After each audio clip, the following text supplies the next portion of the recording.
It's that time of year for cozy blankets, hot drinks, and a little magic.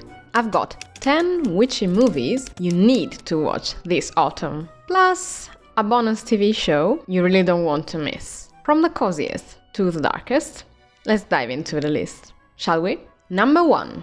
Mary and the Witch's Flower. This is a Japanese animated fantasy film by Studio Ponok. As I mentioned in one of my latest videos, I told you I would talk about it.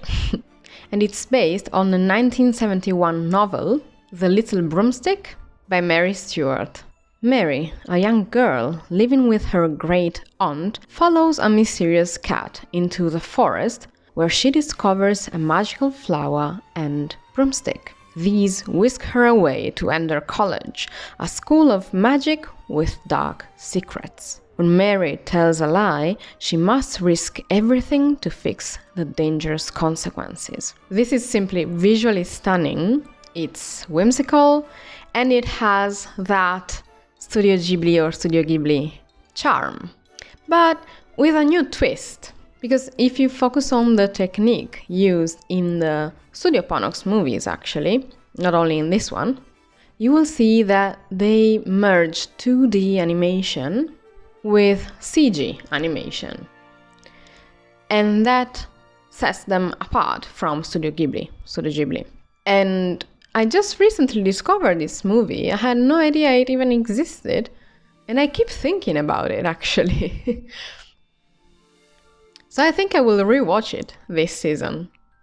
Especially if, like me, you miss Studio Ghibli and new stories with that specific style, you will definitely love this one. Number 2, Kiki's Delivery Service.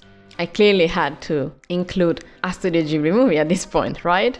Again, it's a Japanese animated fantasy film, and it's based on the 1985 novel of the same name by Eiko Kadono. In this coming-of-age tale, 13-year-old Kiki moves to a seaside town with her talking cat, Gigi, to start a flying courier service as part of her witch training. She becomes a beloved part of the community, but soon faces struggles with self-doubt and burnout. Kiki must overcome these challenges to continue her journey as a young witch.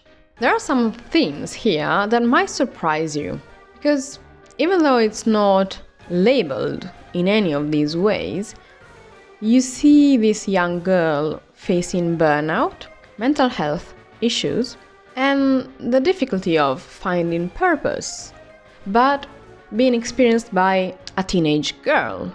And you have her point of view, and she clearly lacks of life experiences, but I believe that most of us can relate to her in some way, despite not being teenagers, perhaps.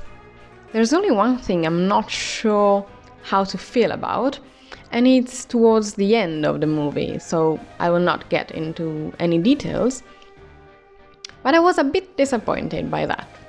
I don't know, if you watched it, what did you think about the ending or the very last part of the movie? Apart from that, it's an astonishingly beautiful movie, so just go ahead and watch it. Number 3, Bedknobs and Broomsticks. This is a musical fantasy, and I had no idea it was labeled musical, but after rewatching it when I got older, it actually made sense. And it's based upon 2 books, The Magic Bedknob and Bonfires and Broomsticks, by English children's author Mary Norton. During the Battle of Britain, apprentice witch Miss Eglantine Price teams up with 3 evacuated children and her unwitting mentor Emilius Brown. Using an enchanted bed and a powerful spell from the Isle of Nabumbu, they embark on a magical adventure to stop a German invasion. Their mission blends fantasy and wartime heroics to protect England. If you watched it when you were a kid, just like I did, it may look either nostalgic or odd and slightly silly now, and this might be despite the war in the background, because Battle of Britain was a campaign during World War II. Personally, I adore Angela Lansbury, and I would watch anything with her.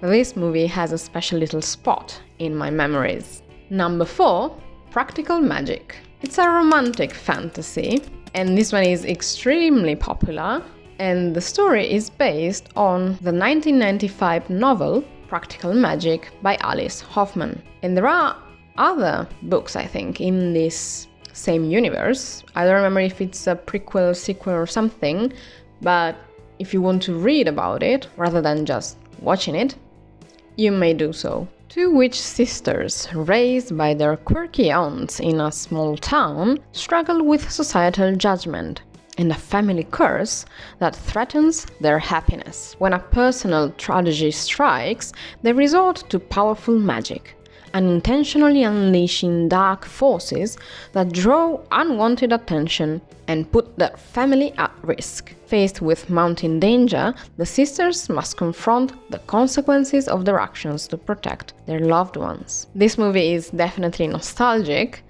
especially if you grew up in the 90s like myself, and you get the small town vibes, these eccentric aunts, so you really get all the possible ingredients for a cozy and a little funny and curious story about witches.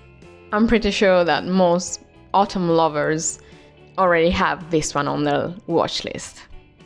But if not, this is your chance. Number 5, Kirikou and the Sorceress. This is a French language animated adventure fantasy film, and perhaps you have never heard of this one. I don't know, tell me in the comments. The story is drawn from elements of West African folk tales, but is not based on one specific story. Kirikou, a tiny but brave boy, is born into an African village cursed by the evil sorceress Karaba, who has dried up their spring and caused the disappearance of many villagers. Determined to save his people, Kirikou embarks on a journey to the Forbidden Mountain to seek wisdom from the wise men.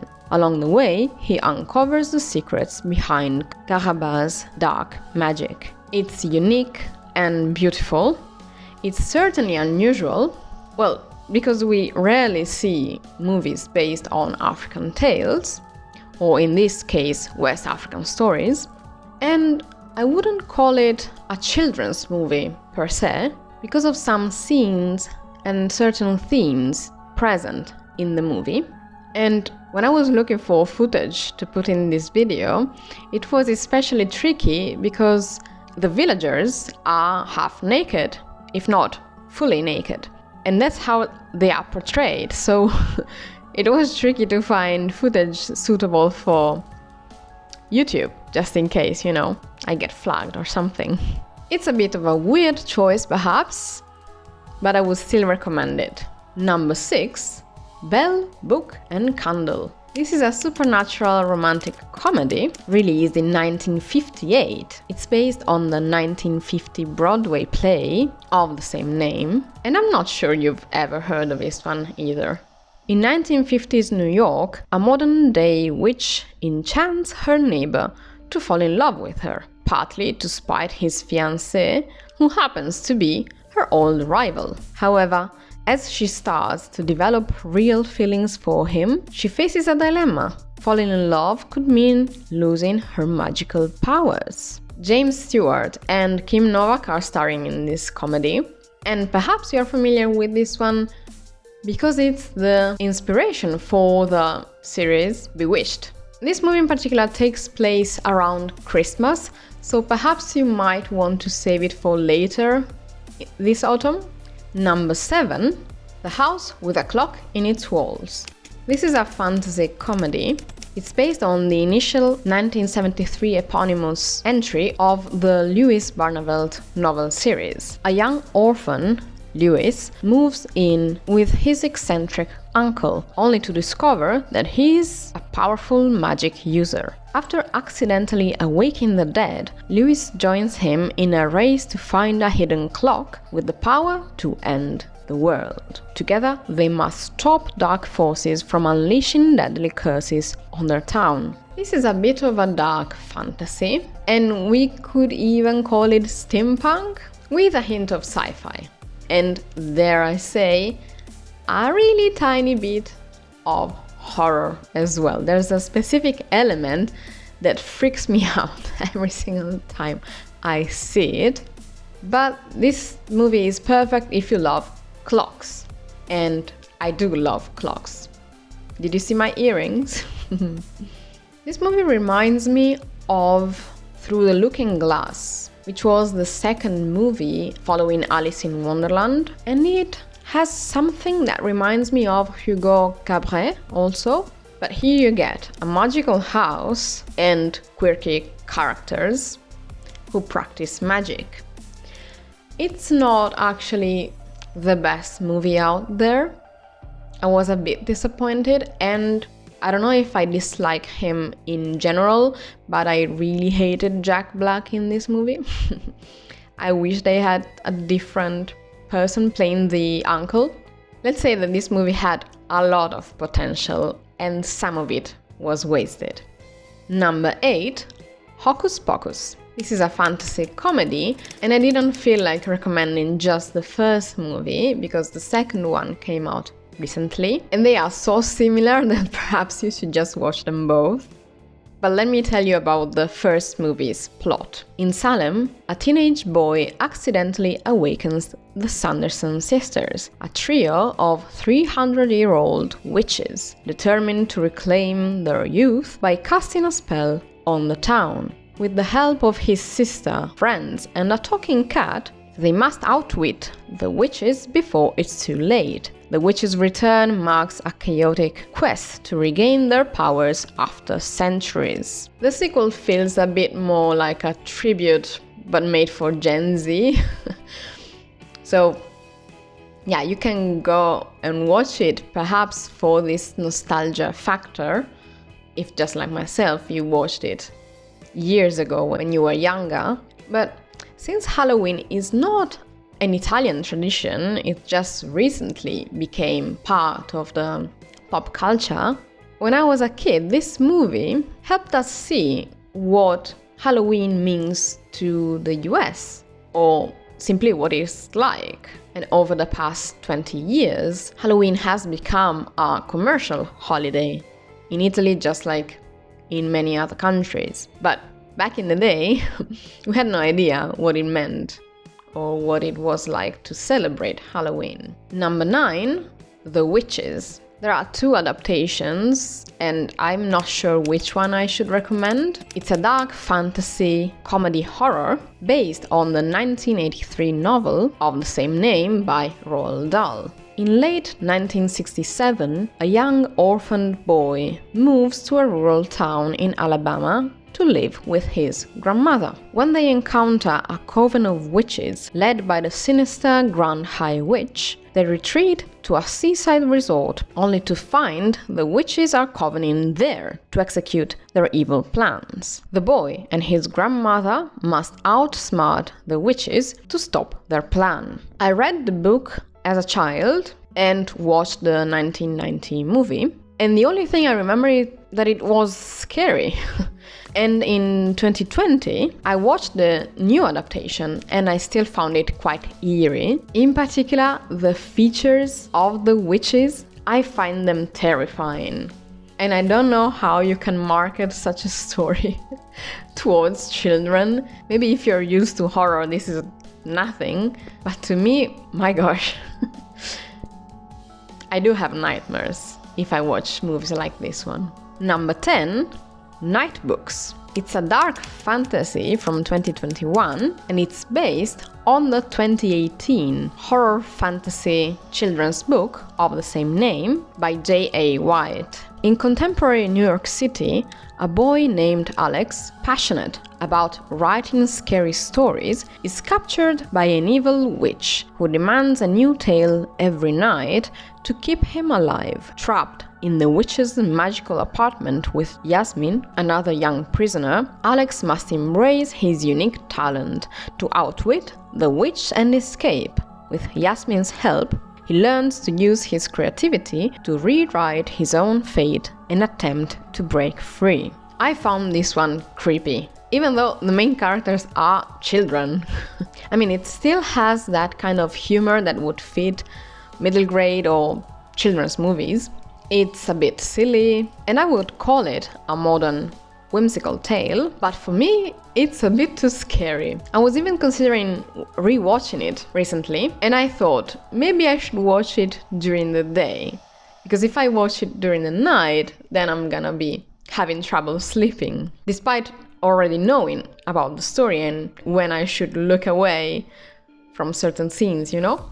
So yeah, perhaps I'm just too sensitive, but it's a good movie, so you should watch it. And now, for the bonus recommendation, we have a TV show instead. Because I have many TV shows to recommend, but I will include them in a separate video about supernatural stuff, not only witches. But this one, I want you to watch it earlier in the season. And it's Sanctuary, A Witch's Tale.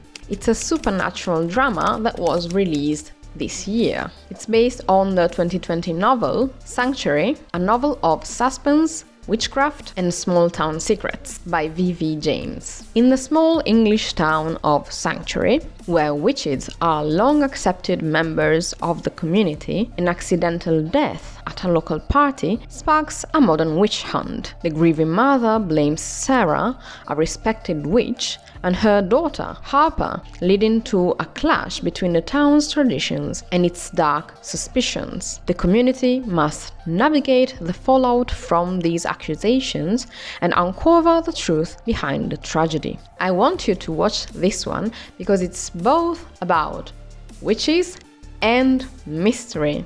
So if you missed my mystery recommendations, go ahead and watch the video now. After this one, and there are chances that we might get a second season, but to be fair, you get a pretty satisfying ending to this season as well. I just wish we could see more stories that take place in this world. There you have my top 10 witchy movies that you should watch this autumn, plus a bonus recommendation for a TV show. I know there are many more out there, but I wanted to include some movies that perhaps you never heard of as well. Do you have any recommendations? Please write them down in the comments. If you enjoyed this video, subscribe and hit the notification bell because I'm gonna release many more related to autumn themes, both about movies and TV shows that you should watch. And share this video with others who might be interested or who are looking for movies to add to their watch list. Thank you so much for watching, and I will see you in the next one.